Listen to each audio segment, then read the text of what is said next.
কথা বুঝছেন না বোঝেন না? সেই জন্য জিজ্ঞেস করছি, অসুবিধা হচ্ছে নাকি? আর তোমরা যদি আমায় দাওয়াত না করো আমি খাবো কি?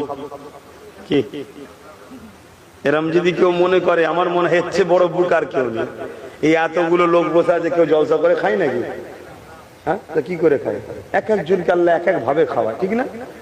এতগুলো লোককে আল্লাহ বিনা জলসাতে খাওয়াতে পারে, তা আর একটা আব্বাস সিদ্দিকীকে জলসা ছাড়া খাওয়াতে পারেন আল্লাহ?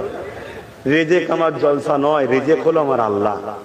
রেজেক তোমার কাজ কাম নয়, রেজেক হলো আল্লাহ। আল্লাহ রেজেকের মালিক। মনে রাখবে, সাতবক জমিনের নিচে, সাগর মহাসাগরের নিচে, সেখানেও ক্ষুদ্র ক্ষুদ্র পশুগুলোকেও, সৃষ্টিগুলোকেও টাইমে টাইমে আল্লাহ খাবার পৌঁছায়। জোরে বলুন সুবহানাল্লাহ। পৃথিবী, সারা পৃথিবীর দুজন বাদশা ছিল মুসলমান সারা পৃথিবীর, আর দুজন ছিল অমুসলিম সারা পৃথিবীর রাজা। কথা বুঝে আসছে? সারা পৃথিবীতে তারা হুকুমত করেছে, বাকি সব ছোট ছোট ছোট ছোট। তাই মুসলমানদের মধ্যে হযরত সুলাইমান আলাইহিস সালাম, তিনি ছিলেন পৃথিবীর রাজা। আর শুধু পৃথিবীর মানুষের নয়, জিন, দানব, কি বলে, মখলুকাতের উপরে তিনার রাজত্ব চলেছে। কথা বুঝে আসছে? মানে কি বলে, পিপিলিকাতে শুরু করে, জিন থেকে শুরু করে, এর উপরে তিনার রাজত্ব চলেছে। তো একদিন তিনি আল্লাহ পাককে বলছেন, আল্লাহ আমাকে, আমার একটু শখ গেছে, আমি আপনার সৃষ্টিকে খাওয়াবো, আপনার মখলুককে খাওয়াবো।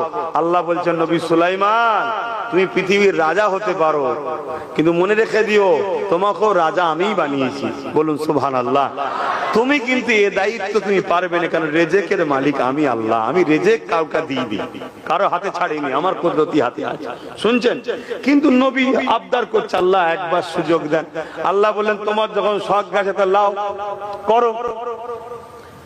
তা সেইভাবে সুলাইমান আলাইহিস সালাম খাবার রেডি করছে। আল্লাহ পাককে বলছে, আল্লাহ আমি তো খাবার রেডি করছি, তা খাবারগুলো যেন নষ্ট না হয়ে যায়। আপনি কুদরতি আল্লাহর। আগেকার সময়ও দেখবেন আমাদের খাবার বিনা ফ্রিজেই ভালো থাকতো, আর এখন ফ্রিজে রেখেও খারাপ হচ্ছে, তাই না? তো এটা সব ব্যাপার থাকে। তো ওই সময়তে ওই খাবার মাসকে মাস সুলাইমান নবী জড়ো করছে, কিন্তু খাবারকে আল্লাহ খারাপ হতে দেন নেই। তো এইভাবে আল্লাহ পাক একদিন যখন তৈরি হয়ে গেছে, নবী সুলাইমান আলাইহিস সালামকে আল্লাহ পাক নবী সাল্লাল্লাহু আলাইহি ওয়াসাল্লাম বলছেন যে, আল্লাহ আপনার মেহমানদের পাঠান, মখলুকদেরকে এবার খাওয়াবো। ওই সময় আল্লাহ সাগর থেকে একটা মাছকে, এক ধরনের প্রাণীকে পাঠিয়েছে, এক ধরনের প্রাণীকে পাঠিয়েছে। সে এসে নবী সুলাইমান আলাইহিস সালামকে সালাম দিচ্ছে। তিনি সবার বাদশা ছিলেন, তাই সবার ভাষাটাও বুঝতেন। কথা বুঝে আসছে?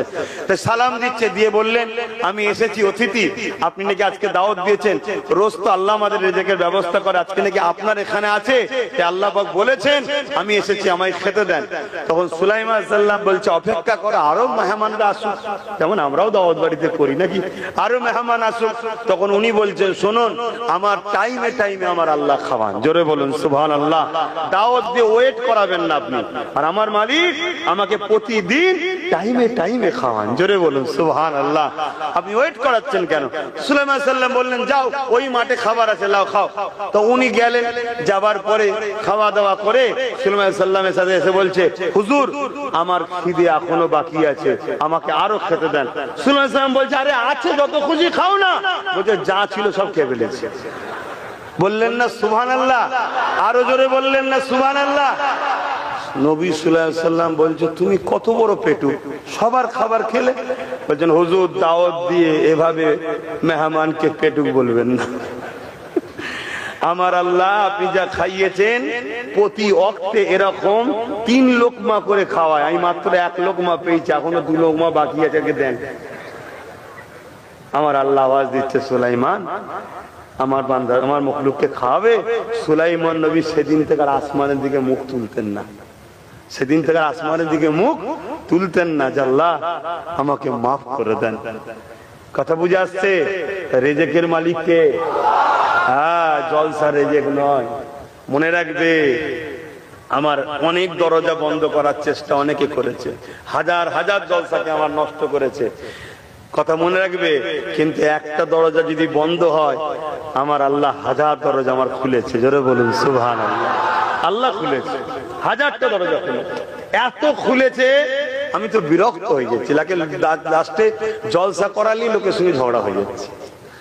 সে নিতে হবে আমি লোভ না, সে নিতে হবে আমি লোভ না, এই নিয়ে ঝগড়া হয়ে যাচ্ছে।